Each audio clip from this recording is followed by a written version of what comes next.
sky's not blue.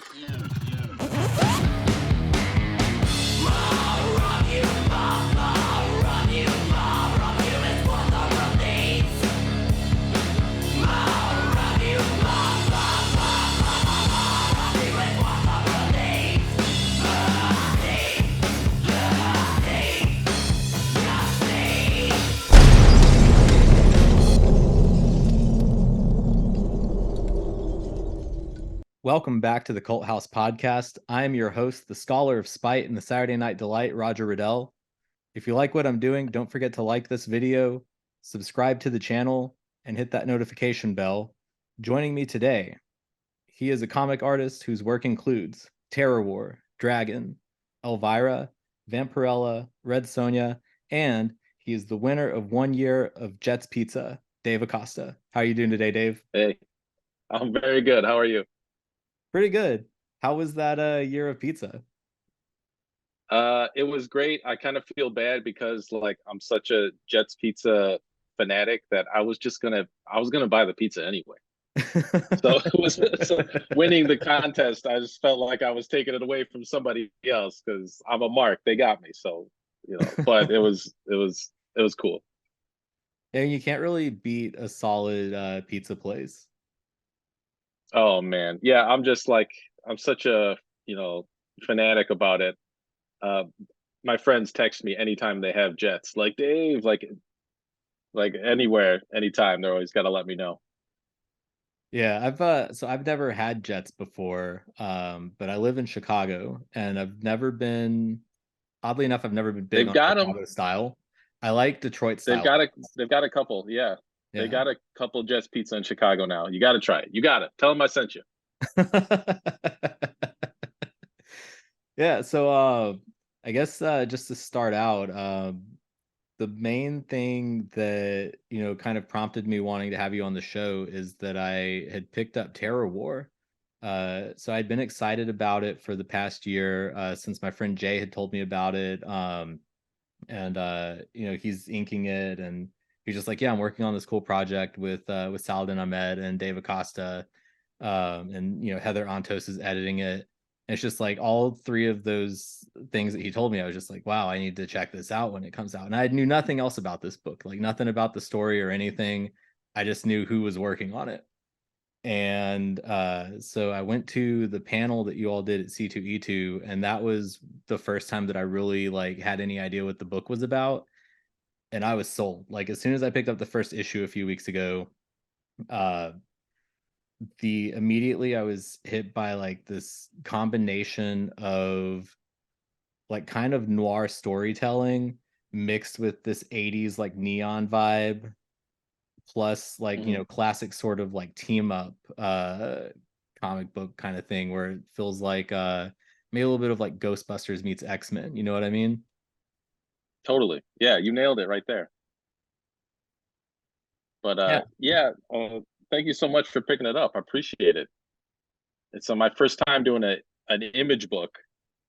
So, you never know how it's going to land, but it seems like it's getting a lot of good reviews and stuff, and people are reaching out and saying that they dig it. So it's incredible, great feeling. Yeah, no, it's definitely got a home on my pull list every month now. So Awesome, I'm man. still just stoked about the next issue coming out.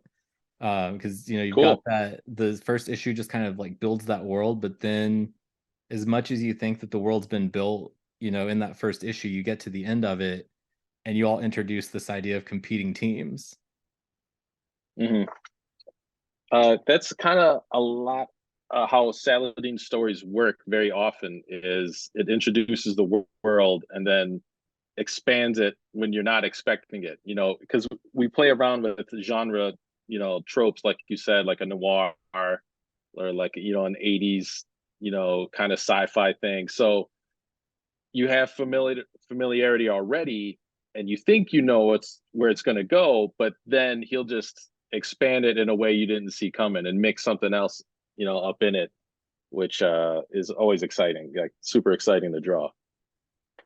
Yeah, it's every page, as much as you think that you know what you're getting into, every page gives you something unexpected and exciting. Like the first time that I flipped the page and saw like the big cartoonish frog terror, I wasn't Yeah, ready for it. And like I cracked up, but at the same time, it's just like it's so deceptively like over the top cute that that also makes it kind of terrifying.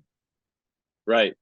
Yeah, everyone has, those things when they were kids that for some reason just like freaked them out, and stuck with them. So that's one example of, as you know, in the book, it's people's fears made real, and not only real but enormous, so like it'll be your biggest fear the size of like a two-story building coming after you.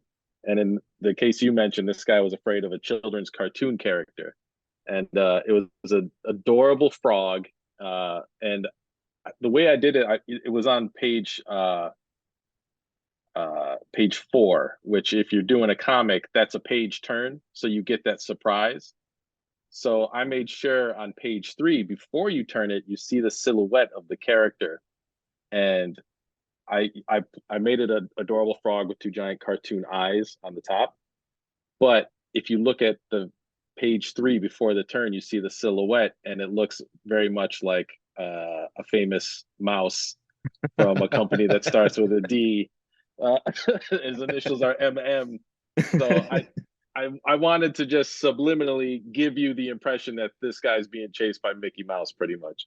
And then you turn the page and you see what it really is. But that was when I read the script, that was like a fun moment. I knew it was going to be cool to get to, Yeah, yeah, especially no, in such a dark book where I'm over rendering so much, so much graphic detail, and to get to a character that's cartoony like that is just kind of like a little shock to the system.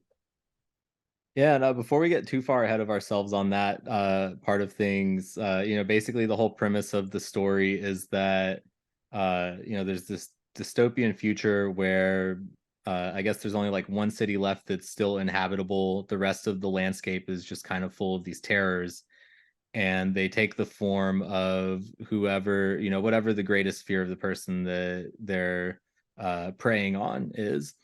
And there are, basically these groups of people who have uh, telekinetic kind of brain abilities to, fire brain energy at them to kill them. And they're the only people that can like harm these terrors. Yeah, brain bullets, we call them in the book. Yeah. It does have like an X-Men angle to it where people, for just whatever reason, certain people have this frequency that they can connect and they can actually fight against these terrors. Yeah. And when you and Saladin were conceptualizing all of this, what was that process like? Well, we had just wrapped up Dragon, which was a Kickstarter graphic novel we did, and I Yeah, finished I've it already up, got that and right here. oh, awesome, man, very cool. Uh, so I finished that up, and we just kept in touch a lot through text and occasional phone calls and stuff, but sending the last pages, and we're sending it off to the printer, and it's just like, hey man, this was so much fun. We're texting each other like, it's great working together. We got to find a project to do again sometime. He's like, yeah, absolutely. And so it's just like, at the end of high school, you just like, all right, say goodbye. I'll see you when I see you. But then about a week later, I got a call from Saladin. It's like, hey, what are you doing? I'm like, well, nothing yet. It's only been about a week. And which isn't true. I was already jumping onto another thing, uh, uh, but he said, I have this idea for a sci-fi thing. It's going to be creator owned, and basically that all I got was it's sci-fi. It's going to have like, we're going to do all, because we're both like children of the VHS era, so like all that sci-fi, all that horror stuff from the video store. That's where we bond. So he's just like, this is going to be just like all those 80s sci-fi we grew up on. I'm like, awesome. He's like, those 90s comics we grew up on, awesome. And they're just going to fight these things called terrors that are people's nightmares. I go, great. And he's like, that's it. I go, okay, well, that's all I had to go on. But I'm like, what? I'm in, what I'm in. So before I saw a script, even, I drew the cover for issue 1. just trying to like vibe out what I thought it was going to be like, and he liked it. It was cool with him. So we go from there. And then we did the preview pages. And so it's kind of like I've been, for the most part, we would have broad discussions, but I wouldn't see scripts until it was time to draw, basically. So we kind of fleshed it out as we went. And we've got a very cool back and forth, which I always love to have with a writer, where he'll send me the script or whatever, and then I'm very good at finding the leaks, where you might need a little patch up, a little tape here. Well, if this is like this, then this character might dress like this. Is this cool? And I'll send a character design. And he goes, oh man, that's awesome. And then I'll see when I get the next batch of script pages, the ideas that I came up with based on the initial script, he's already adapted into the next pages. Like if I'm like, it'd be cool if this guy had an eye patch, send it. And then like 5 pages later, you see a reason why he has the eye patch, I love that kind of dynamic collaboration rather than you get a script. Because I've had relationships in the past where I get the email from an editor with the script and I never even talk to the writer, which is fine too. That's one way to do it. And, I've had a lot of success that way, but I do love the back and forth where you're, instant messaging or texting back and forth. It's like, oh man, what about this? What if you had a cyborg arm? Oh, great. That kind of stuff. So it's been like a living script as we go. And so that's kind of how we broke the whole thing down. So he's got it in his head and we've discussed the main bullet points, but I don't necessarily know how we get from A to B to C to D. I just got to be ready to roll with whatever I get. Yeah, and it's kind of Which like that is old exciting Marvel too. method, right? A little bit, yeah. Not so much where I'm not doing the plotting, but I am contributing on top of his, because even sometimes I will get bare bones scripts, where it's like, all right, 3 pages, they fight. And then go to the next one. But Saladin is cool because after I've done the penciling and he sees like maybe the reaction I give a character or whatever, he will, before the letterer gets it, he will do a dialogue pass and he'll accentuate things or maybe I drew the wrong expression, God forbid, but he'll make it okay. He'll make it work, and before it gets to the letterer. So it's like rewriting at every stage pretty much. Yeah, and I mean one of the things that I've loved about his writing, I think ever since I think it was Amazing Spider-Man Annual 41 or 42 was the first time that I'd read anything of his, and it was a symbiote Spider-Man story. And from that point on, like through that, and then through like his run with Miles Morales, and anything else of his that I've read, Dragon and so on, his pacing is phenomenal. Like just that sense of he's really good at building tension into a story from page to page, and um, a lot of that is also just kind of a testament to the artist that he's had the opportunity to work with too. But um, it's this really great sort of combination that you see when um, a writer and an artist who both have just that really good understanding of how to pace things kind of come together. Yeah, it's like I think he's definitely great at that, and he's great with the amount of trust he gives me to do the penciling and to hit the beats, and to accentuate, because that's all I'm doing is just accentuating what he's already given me, you know, just making it clap. So yeah, Yeah. that's to me that's the fun, because a comic artist is different than just an illustrator. You could spend all day trying to draw the right face and make it look great or whatever, but the job is storytelling. Like you could render something great beautifully, but if it looks like a mannequin and no expression, or it doesn't add up, like you say, it doesn't build up, you have to build the tension. You can't just have explosion, explosion, explosion. You got to just hit those beats. Yeah. Yeah, I mean even, on the art side of things too, you go from like the penciler is, laying down the story there, but then, that gets sent off to the inker who in some cases they, add their own sort of flair to things. Like I've watched Jay Ink before and, just seeing the way that he adds shading and sort of like smokiness to things. And then there's some artists that he works with where he'll fill in like entire details in the background of buildings and things like that. And Oh then yeah. the difference that even the colorist makes once you get to that stage. Hmm. Uh, Probably the best part about Terrorwar is, like I said, it was creator owned, and Saladin really just let me kind of pick the art team who I wanted to collaborate with, because I've done a lot of penciling and inking myself, but I've been friends with Jay Leiston for a long time, and I've just been dying to have an opportunity to work together and see what Jay with his enormous talent would bring to it. And so I'm just like, well, man, we got to get Jay Ink in it. That's going to be awesome. And then the colorist Walter Pereira, he's done a lot of my Elvira stuff, and I love the way he renders things. And so like he's like, yeah, get Walter, get Jay, get our letterer Sean Lee, who's another good buddy of ours. Uh, and so it's like planning a bank heist. It's like we got to get a driver, we got to get a vault guy, whatever. And so it's just to be able to pick the team was incredible. And the only person I didn't have a choice in was the editor, Heather Antos.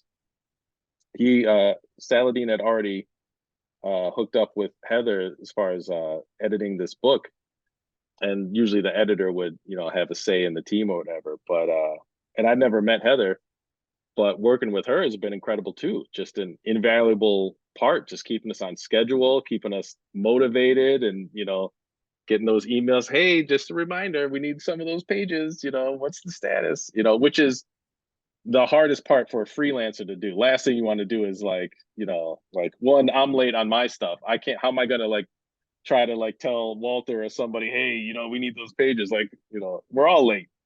And so Heather somehow has this ability to manage all these different, tornadoes basically. And once she can read the tea leaves and get us all going.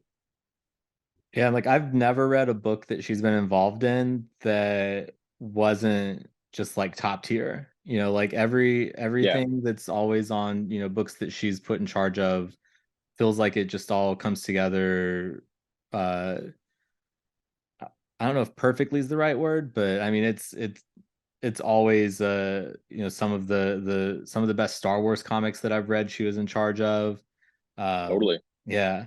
That's no accident. Like it's a miracle any comic gets made. Like so much stuff can go wrong, and especially helping us through the process at Image, because you know they really go over everything with a fine tooth comb, and Heather's really good at helping us navigate. Because you just got to, we're responsible, we're the creators, so we got to make sure everything's right, that every panel is, a character isn't miscolored or whatever, or everything is spelled, correctly.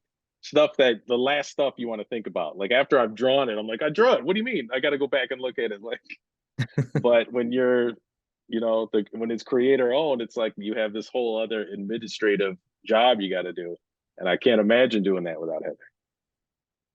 Yeah, and one other thing that stuck out to me a second ago, when you said Jay's last name, that just like gave me this random sort of like stomach drop where uh I think I've been saying his last name wrong for like the last 12 years and he's never corrected me on it through like through dozens of like shawarma lunches when I'm in Yeah. Louisville. It happens often. It happens so often in comics because you just are reading names, and and Jay, and hey, maybe I've been saying it wrong all these years and Jay hasn't corrected me. Who knows? But Jay and I are part of a Skype group of creators that we have a chat going every day, and we'll have a group call, on and off throughout the day or whatever. And I'll be just, and it's always funny because you go to talk to, about this creator, like Stuart Immonen, and like I'll realize I've never said his name out loud. I've only read it in the credits and interviews and stuff. And so like I was talking to one of the guys on there. I'm just like, Stuart Immonen, like imminent. Yeah, that guy. Yeah. So that happens all the time. Don't feel bad. I won't tell him though.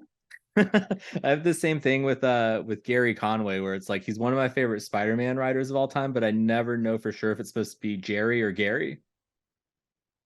Yeah, I guess I would think Jerry, Yeah. but what do I know? I'll run it through the Skype group and I'll let you know, okay? Okay. So I'll see what they say. I told Jay that you were going to be on the show, and he told me that one of the things that I have to ask you about is your past with like metal bands. Oh, yeah. They love to hear the stories, the metal stories. Because to comic guys, it sounds really cool to have been in a band. Like, oh my God, but we were just, a nothing band, a local band mostly, rarely played out of town. But that was the funny part, is because we were just a local band, but we put on shows like as if we were Kiss.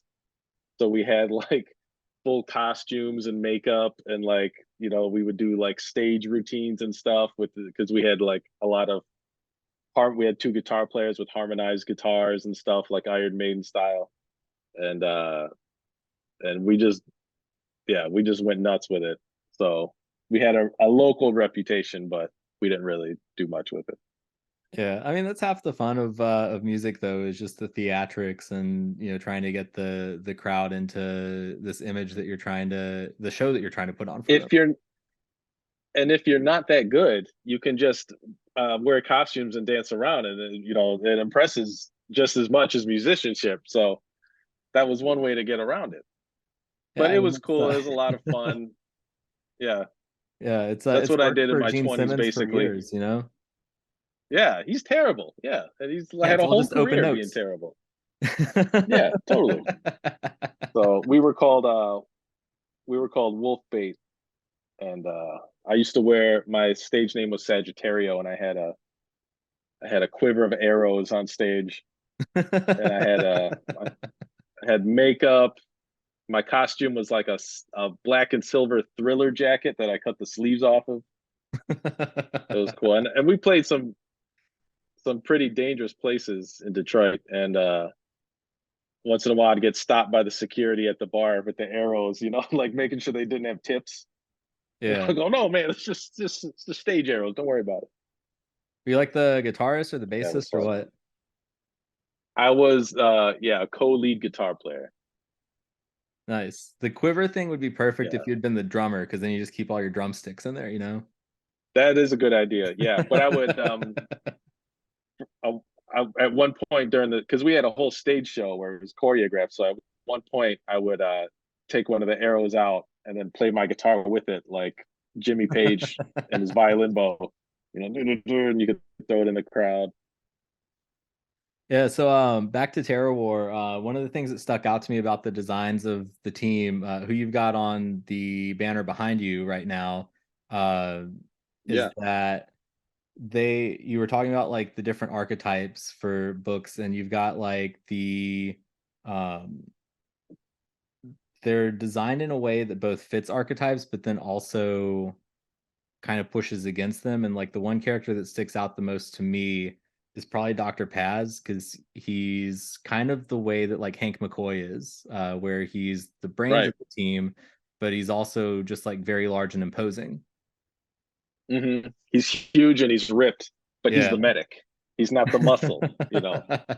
So that was in the script, and it was just, I kind of knew exactly what I wanted to do with it. When you get those you need those contradictions, because otherwise it's just boring if it's, big dumb guy is the muscle or whatever. Our team, the muscle is Rosie, who's the shortest, just this little fireball, like, and she's the grit. So I gave her, and I gave her the biggest shoulder pads, and I gave her lifts on her boots, so she's a little like about 3 inches taller in her boots than out of, you know. And it's like stuff like that that Saladin gives me that allows me to find the hooks for the character, you know. So they all stick out, they all have a good silhouette, you know, because when you think of any, that's the hardest part about a team book, is you have to have good silhouettes of the characters, you know, otherwise they'll, if they have the same colors and everything, they'll just get, you know, mixed up, you know, like Shazam and Superman don't have good silhouettes, you know, they just kind of look like each other, you know. You get Yeah. Batman in there with the ears, and then you got something. The way that Saladin was able to give me the emotional beats of the characters and their contradictions is what, you know, made it super easy to just do the character designs, because they're so essential, and you have to have them right from the first issue, you know, because they're going to be there. Like once they're established, they're established. You know, they're not going to do any brain transplants or anything later. Maybe, but I, you know, for now, I got to make sure I get it right. Yeah. When it comes to that too, like with the rival team that's introduced at the end of issue one, um, did you put a lot of thought into designing that team in a way that they not necessarily mirrored uh Muhammad's team, but in a way that the different strengths of that team played to the strengths of Muhammad's team? Absolutely not. That was done. I designed that whole team on the page. I didn't do any sketches or anything ahead of time, because once you're cooking, you know, and it's going, you got to turn in those pages, you know. Before you start the book, you have time to goof around and make sure. And the main cast is more important, obviously. So I did character sketches of Muhammad's team, and that they evolved as the sketches went on, and you kind of just found the groove. But when the enemy team shows up, you know, that's my first thought. Is like, shit, I gotta come up with 5 more designs, and they didn't really have their own character description, so I didn't have the hook, you know, that you need, you know, or can help you design the character. I don't really know who these characters really are. They're just the bad guys. So I just had to make them look bad.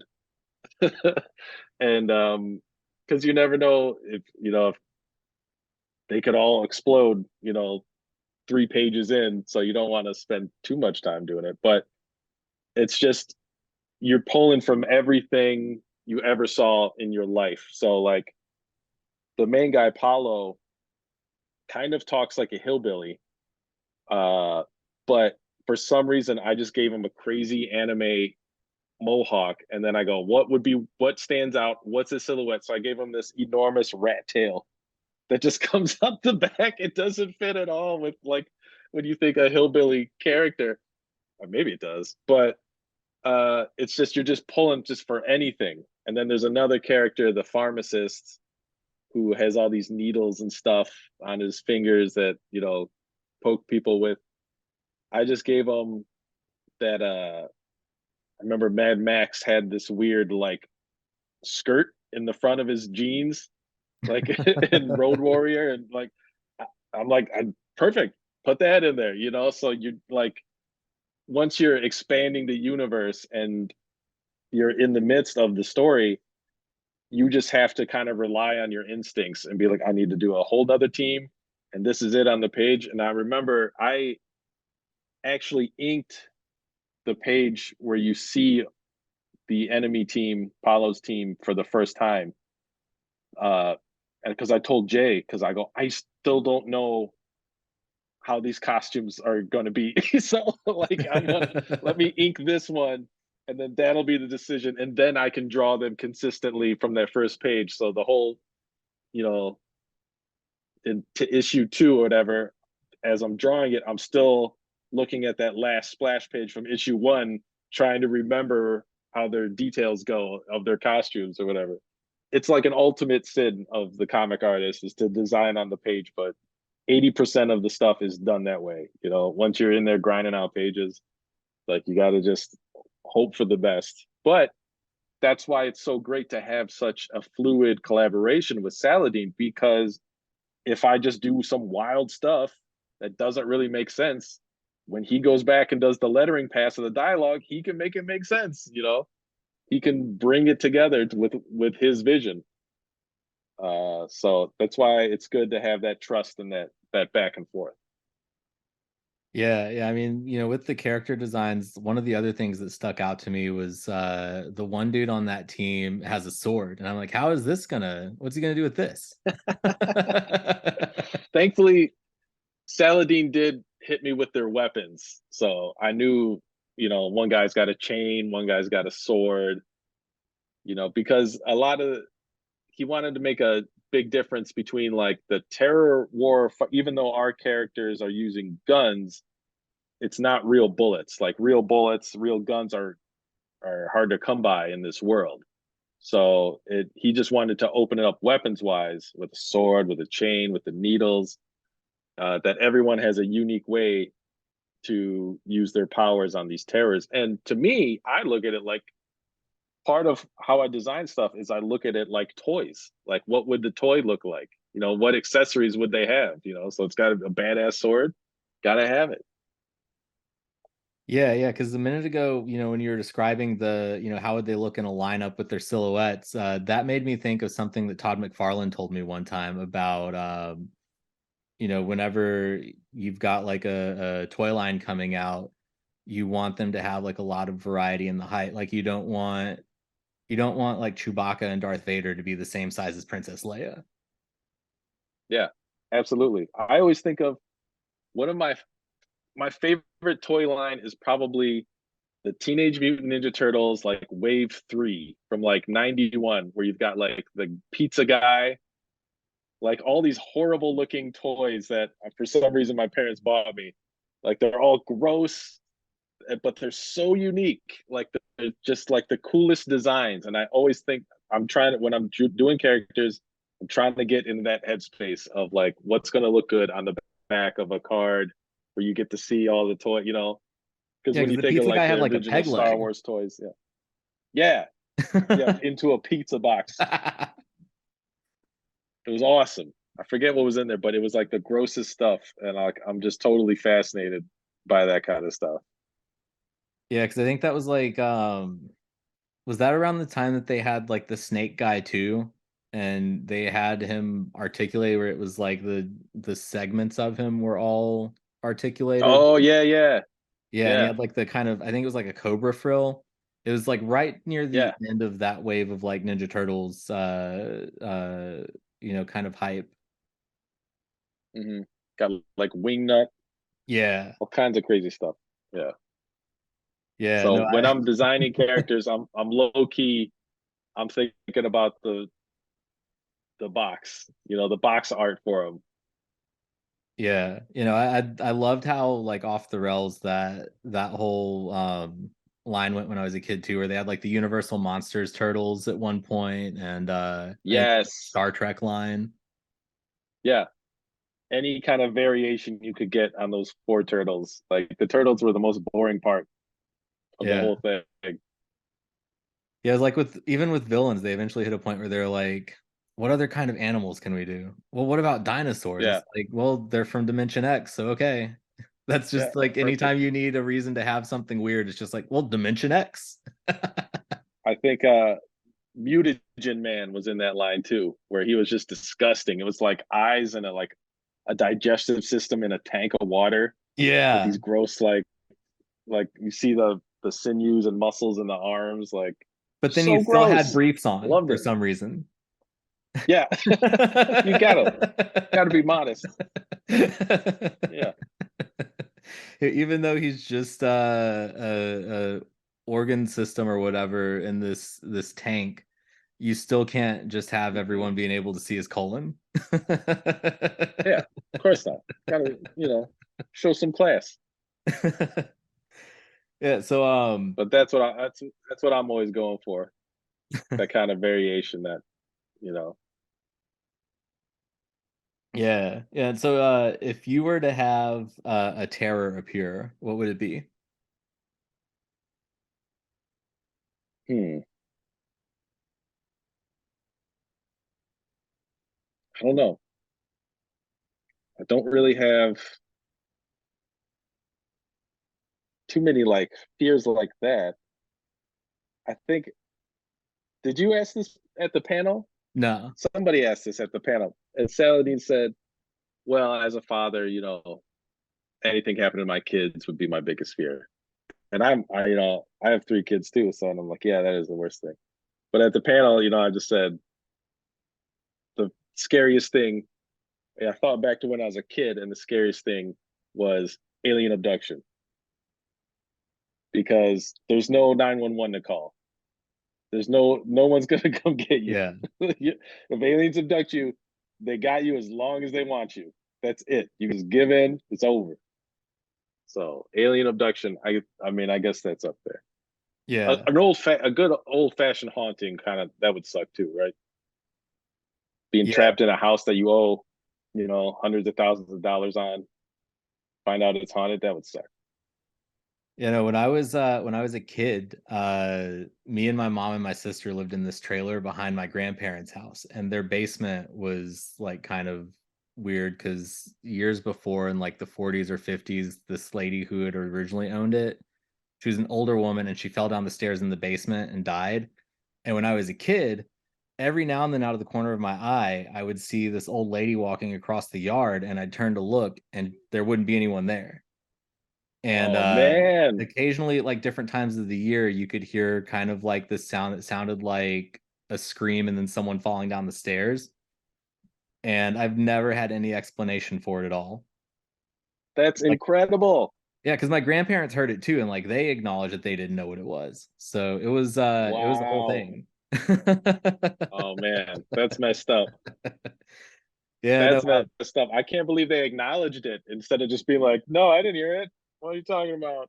yeah, they tried to record it a few times and they never could get it to record right. But like Wow, we like my grandparents and me and my uncle like all heard it. man. And my I mom just always thought that we promised were my all wife. crazy. I promised my wife. I said, if anything happens, like supernatural ghosts, I promise I'm not going to be like the dad in the horror movies that just says it's nothing. Forget it. It's just settling. Like I'll believe you. We'll get the sage. We'll get the exorcist. We'll do whatever we need to do. I promise. Not Yeah. going to be James Brolin in Amityville.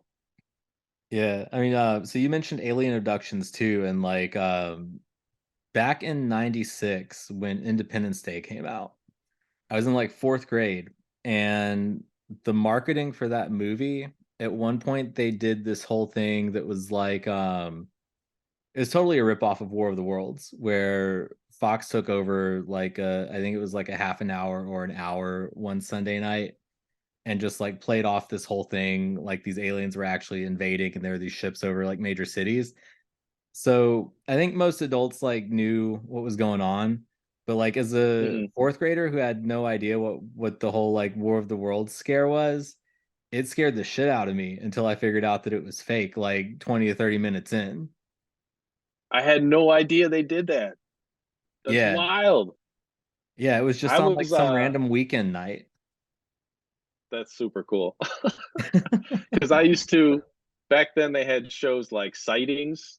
Did you ever see that show? um, I It think was maybe like Sightings was back then I used to see that was shows just like in bits and pieces.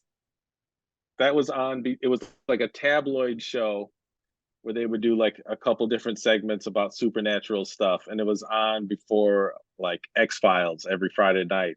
So they'd be on at 8, and then X Files is on at 9 or something. And that I was addicted as a kid. I was just like, I gotta keep up with this.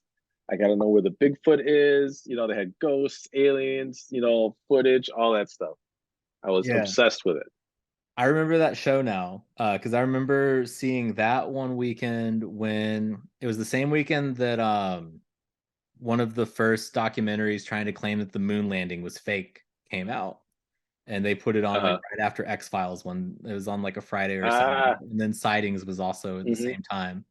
But it was like right around the time that people started trying to like push the idea that no one landed on the moon and it was all filmed in a studio. Right.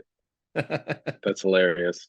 Yeah. I was of the generation. I actually I saw because they had a little documentary about Blair Witch, like months before, maybe it seemed like a year before the movie came out.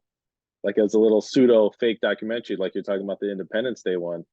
And I remember seeing that, like, because I watched all these sightings and shows and stuff. I go, oh my god, this is crazy. And then when I heard the movie is coming out, I was totally suckered. Just like, oh, that's that thing I heard about. Oh man. See, this is all like pre internet was in its baby form. You're just on your own, just you and your buddies going like, did you see that shit? So it was a different time, even though now, everything's fake now. Back Yeah. then, most things weren't. So if you saw something phony like that, it was like very easy to believe. Yeah, like in third or fourth grade in like 95, 96, seeing the alien autopsy just randomly on TV and then going to school Yeah, and telling your friends like, yo, they had an alien autopsy on TV. yeah. I remember seeing that. I'm like, this is the best thing I've ever seen in my life. Oh my god. I mean, for the time, the production value was pretty good too. Yeah, I forget why they made it. I took a deep dive a year or two ago about the whole thing. I think it was just to kind of show off the special effects, like what they could do, and like a demo reel or something that just got out of hand. Yeah. Yeah, But kind of I even that recently they kind of saw spoofed in Independence Day with the first Independence Day movie. They had an alien autopsy scene and it looked almost like right, they were just going, along with whatever the alien autopsy like fake video was. right. There was a very, very cool video that I just saw recently, but was making the rounds all through like the 80s and 90s called the McPherson tape. Have you ever heard about this? It sounds familiar. It's like a found footage one that somebody made in like 87 or something like that. Or maybe earlier, but it didn't come out. It was like yeah, maybe they filmed it like earlier. Uh and it's about a family at Christmas and they're opening presents and then they start seeing lights and stuff on the outside and it's all filmed with a camcorder that somebody got from Christmas. And then they follow it outside, they see the aliens, and it's like it's super cool, super well done.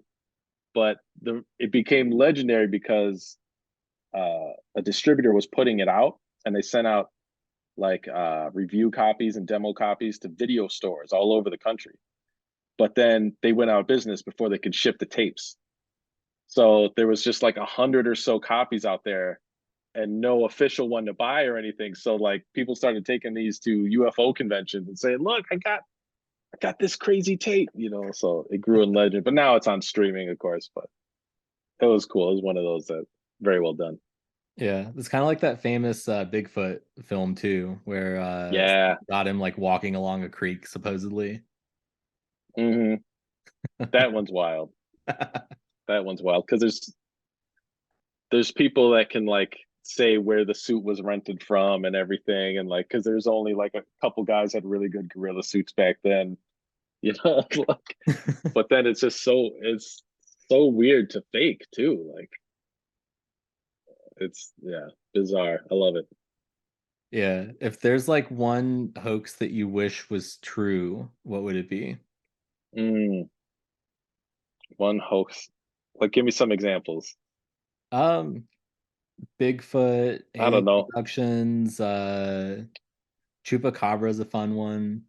Uh, the Chupacabra, the the Bat person or whatever it is, the Mothman, and then there was supposedly like a Bat Mothman. person in Chicago.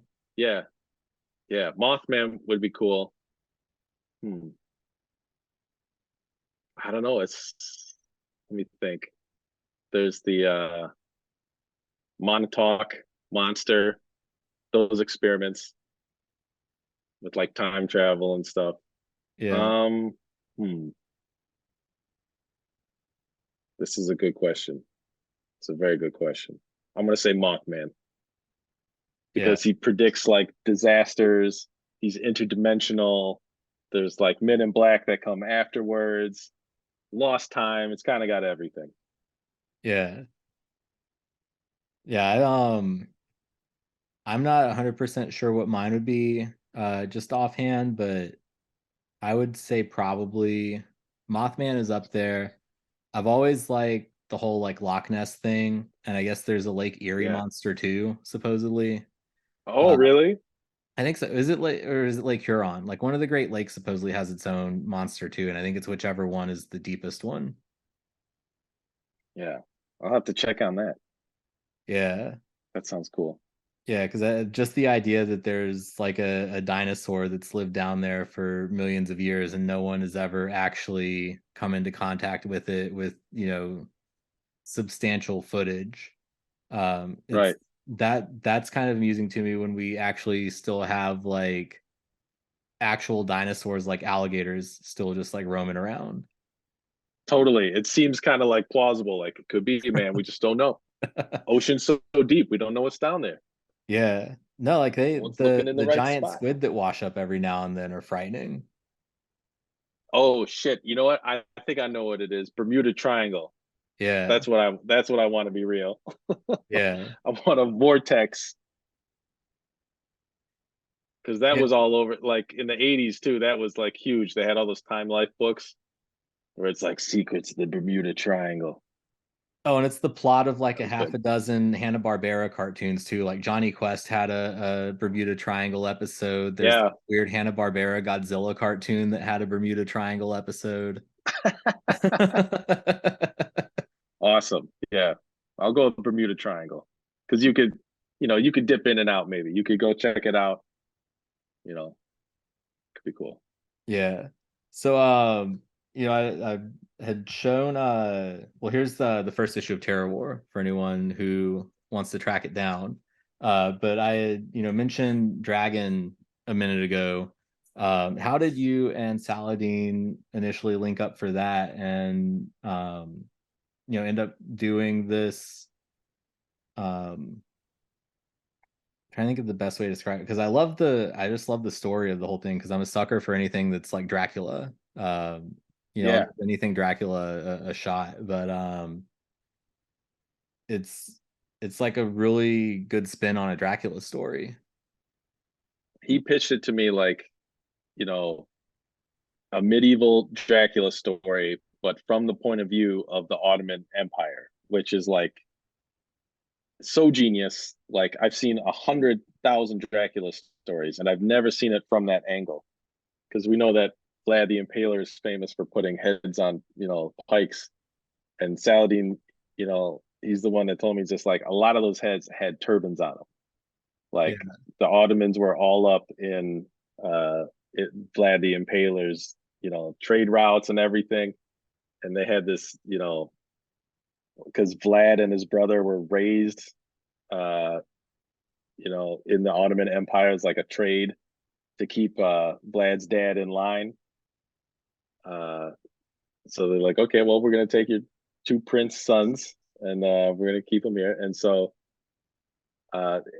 Saladin just had all these awesome historical angles that I hadn't really seen before, and made me really interested in it. We did a pitch for a series back in 2015, back when Saladin was just getting into comics, and it was a sci-fi thing. Didn't get picked up, but it was one of those things. Again, you finish, you go, all right, man, we'll keep in touch, and so we had kept in touch and had been looking for a project ever since then. And finally, in 2019, Saladin gave me the pitch for Dragon, and I go, yeah, totally, I'm in. And I was just wrapping up my first 12-issue run of Elvira, and Saladin had it all set up at a publisher, and so I was just about to jump on it in in February of 2020, basically. And so I stood, I did the first 30 pages, and suddenly the whole comics industry shut down. We had this whole deal set up, and it was going to come out later in the year. And then suddenly, well, actually, pencils down. Nothing's coming out. We'd have no idea when. So I was like, ah, shit, man. So that was tabled briefly, but um, it was Saladin's idea since all the publishers basically shut down except for like the top tier stuff. his idea was, let's go to Kickstarter and see what we can do. And thank God people were really supportive and in the mood, to help creators directly.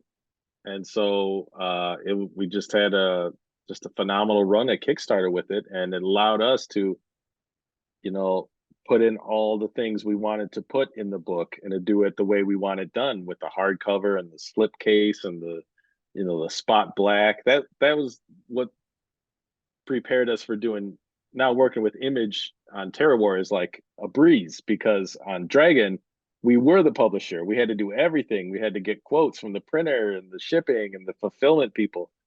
It was wild. It was a ton of work, but it was just very cool, very unique project, and it was great to do it with somebody like Saladin, who's like, so supportive, and like, when it did so well, we're just like, uh, we were just overjoyed, and it's just like so great to have that kind of support, from the fans, and that kind of trust. So it makes you just want to work extra hard. That book was honestly a nightmare. I've never taken on something like that, because you can kind of see, because we put so much behind the scenes stuff in it too, Yeah. that you can see what the original pages look like with that kind of ink wash, which was like, Yeah, because I mean, I love the gave the supplemental stuff in the back. it gave it a unique look. But I was, it was like doing watercolors. I was doing grayscale watercolors before Chris, the colorist, added the actual colors to it. It was just a crazy, insane way to render it. And I was cursing it about halfway through. I'm just like, oh, what, because it added, hours of work per page. But I was just caught up in the moment, and I wanted to, make it look a certain way, and I think it really did fit the story. Uh, and it was just cool to have that opportunity.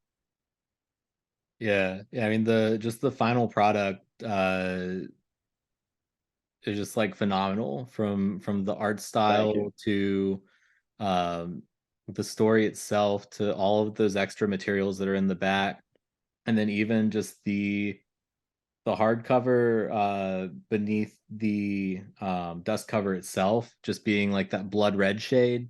It's all Yeah. just perfectly done and well thought out for a project like that. Yeah, thank you so much. Yeah, it was nothing but love, and and people were like, you should do posters or whatever. It's like, we didn't add any tiers to the Kickstarter. We just, every extra dollar we got, we put into the book, the printing, to make it the way, the ultimate version. Because it wasn't like, we're gonna do this version, you get a soft cover, and then if you pay more, you get the hardcover with the extra. We wanted everyone to get the best edition of the book, and that's how we did it. Yeah, yeah. I mean, even the different Dracula designs I love, because there's like a big sort of like monstrous version of him. There's the Right. bad version of him. I think there's like was the one kind of look for him kind of inspired by Nosferatu too. Um, which one? There's like one design in there where it's got more of like the angular face, no hair, kind of like the Oh yeah, yeah, yeah, yeah, the more bat looking one. totally. Yeah. Yeah. That was one, because by the end of the book, we kind of wanted it to be where the the usual Dracula lore that everyone knows, it takes off from there. So it's kind of like a Dracula prequel. But it was Saladin's idea to have his monstrous form just be an absolute beast, like an animal. Like, he wanted to not look. This is not a suave Dracula. This isn't a gonna steal your girl Dracula. This is just like pure evil, just like a force of nature, like just disgusting. Like, and so I'm just like, I can do that. I can do monstrous. So like, anytime, because I'm always telling Sally, and I'm like, "Where's the monster? Where's the monster? Come on, let's go. Let's get through these story pages. I want to draw monsters." That's all I care about. So when you see the wolves attack, they're monstrous wolves, Yeah. that's just that's what I love to do. So when he said there's the human Dracula and then there's the monster Dracula, I'm like, can't wait. Can't wait. Counting the pages to get to him. So when he does finally, because for most of the book you just see him in shadows and smoky and stuff. You don't get a clear picture until the very end, and that's when I'm just like, can't wait. Let's do it. Yeah. I know you're a horror guy in general. So, with this year, there's been a lot of good horror movies that have come out so far. What have you seen Mm-hmm. this year that's really stood out to you? This year, I'm still catching up with last year. See, my horror, I have a self-imposed horror window, and I'm still in my head going through the video store and trying to see all the ones I couldn't see when I was a kid. So my window is 1978, which is the first Halloween movie, to 1989, which is Jason Takes Manhattan. To Yeah. me, it's the beginning and the end of the slasher era. So usually everything I'm watching is between there, and I usually it's first time views. I'm just because everything is on streaming now, so I'm just trying to like fill in the gaps and based on the cover usually, and if it's in that year, I'll watch it. But horror has become so huge uh, that it's incredible to see, and so I am still trying to catch up with last year. I saw Barbarian. I love that. I saw Nope. I saw The Black Phone. They were all super cool. I got to see the new Evil Dead because I'm a huge Evil Dead fan. Oh, it's incredible. Uh, is it? Yeah, you'll And love then Renfield. I got to see Renfield. it. Yeah. But I have 3 kids, so it's so hard to get out to the movies and see. So I usually don't see it until it pops up on a streaming, and then even then, it'd take me like 3 nights to watch it. But I'm constantly streaming stuff while I'm working.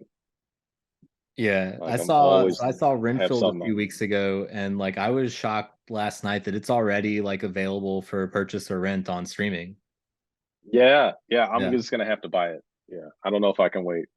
Yeah, it was It it just was looks fun. too Like cool. just they after so I don't want to spoil anything, but after seeing that movie, the one thing that I really want now is like a Bela Lugosi Dracula remake with Nicolas Cage. That movie That sold would me on be that. that would be incredible. I would love it. I would be there for that. Like it's just him hamming it up 100%. as Dracula. Yes. Yeah. Yeah, the new Evil Dead though, has it has stuff that is kind of, a throwback of sorts to the classic Evil Dead, but it's also still very much in the same vein as the remake from 2012.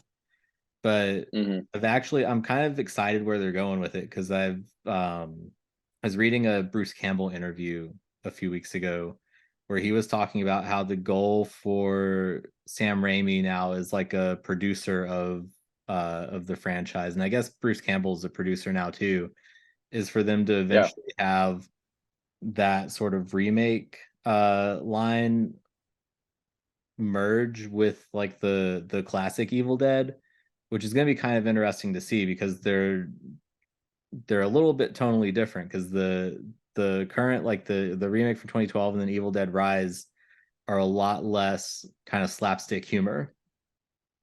Yeah. But I mean, the original 3 Evil Dead movies are all 3 different genres, Yeah. and they contradict each other and retcon stuff all the time. So as an Evil Dead fan, that's not the most important thing. Like if you tell me they're in the same universe, I'll buy it. Yeah. I was really bummed that Ash versus Evil Dead ended. I know that was a cool show, and I often think how lucky we were to get 3 seasons of that. It was totally nuts, and it was exactly what think of how long they were trying to make Evil Dead 4, with Bruce, and it just never happened. And then suddenly we have like 3 seasons with like 15 episodes each. Like incredible. Yeah. Yeah, and I noticed that you saw the 40th anniversary re-release of Return of the Jedi. So I had considered going to see that and didn't get a chance to, but the one thing that I was wondering was which version of Return of the Jedi was it? It was, I believe, it was the latest one. Oh, okay. Like I think whatever when they did the Disney 4K ones that came out, Yeah. because uh and there's not that much changed in it. I mean, there was like the 1997 one with the stupid song at Jabba's palace, like See, like all I the love dumb Jedi shit. Rocks. Jedi Rocks, I think is Jedi Rocks. it's not that much more ridiculous than the original Max Rebo band scene. It's just they It added is the goofy singing. it is so ridiculous because one, the CG is bad, but whatever, I'll get over that. But the fact that the characters' faces come right up to the camera, like nowhere in Jedi, any Star Wars movie, nobody puts their face in the camera. Like it's so weird. Well, It's nobody so else in weird. Star Wars But is Cy Snoodles or Joe Yowza, you know? yeah, yeah. I mean, all due respect to them, wonderful musicians, but the only way I knew it was like the Disney ones, I think, is when Vader yells no before he throws the Emperor in. I Yeah. think that was something they did later for like the Blu-rays. That wasn't in the 97 re-release, Yeah, because they because pulled I was that trying to audio from like episode 3, I think. oh yeah. And they took the eyebrows off of Anakin when they take the helmet off, Yeah, now because there's not much. they've got what's his name now is Hayden Christensen as the Force Ghost at the end. Yeah, yeah. That's from the DVDs too. So that was all there. Yeah, it's weird how many like little things they've added to those two that I noticed the first time I watched the any new version of it that comes out, but then it all just kind of like blends together afterwards because Empire and Jedi now both have more establishing shots than they did in the original version too, where it's just kind of Oh yeah, transitional screens.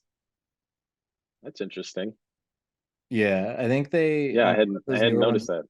they show like the actual like planet Endor in the background of like the forest moon now too. And I don't think that was in the original like 83 version. Like now you see more of the Endor system just kind of out in space. Yeah, because I never knew. Like, is the forest moon called Endor, or is it just called the forest moon of Endor? Like, what's Endor? Is that a planet or is that the moon? So like Endor, I think Endor's the planet, and then the moon is just the forest moon of Endor. Okay, all right, got it. And then there's some other planet in that system that they have in like episode 9 that somehow the second Death Star crashed onto and didn't destroy. And somehow Wicked and the other Ewoks are Yeah, there too, because I guess they developed space travel for the Ewoks in like 30 years. that one, we saw that in the show. I took my wife and my son, who's a big Star Wars fan. We saw it, and we never talked about it again. It Yeah, was just went right through us, and it was just like it didn't happen. Like we just didn't even, nothing stuck. So I've yeah. been thinking about rewatching that one, So just my to be thing, like, did that happen? yeah, my thing with the sequel trilogy is that like there's so much of it that they don't really take the time to explain to the audience that they just expect you to figure out on your own.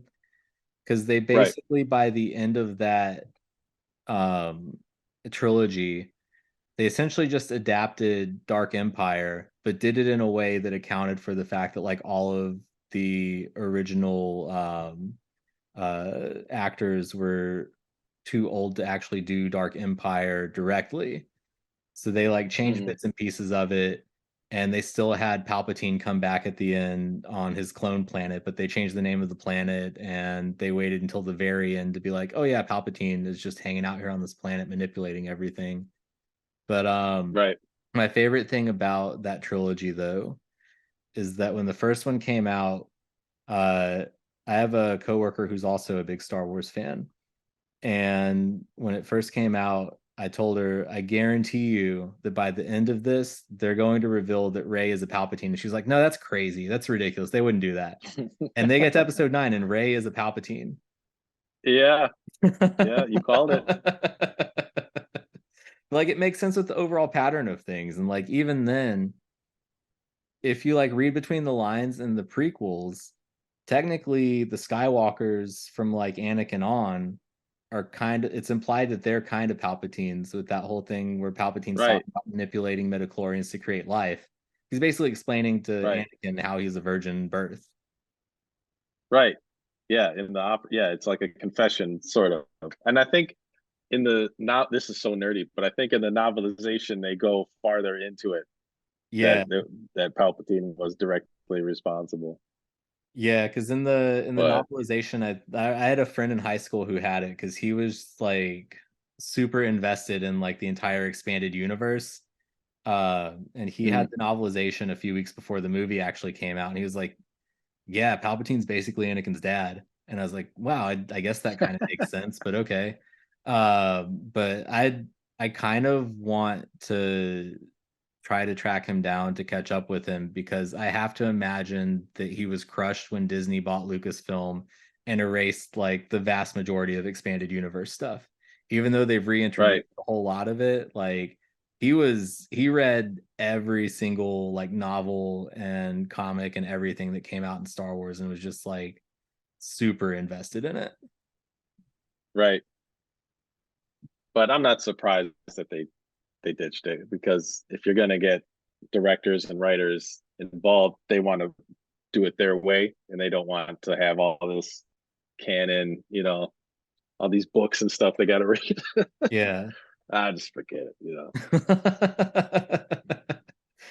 Yeah. But I'm thankful for any Star Wars because I grew up, between 85 and 95, there was nothing Star Wars. There was no Star Wars. Like I'm buying bootleg copies of the holiday special out of a newspaper ad, like that's it, like that's as good as it was gonna get. So it's like anything after that, whatever, I'm fine. Yeah.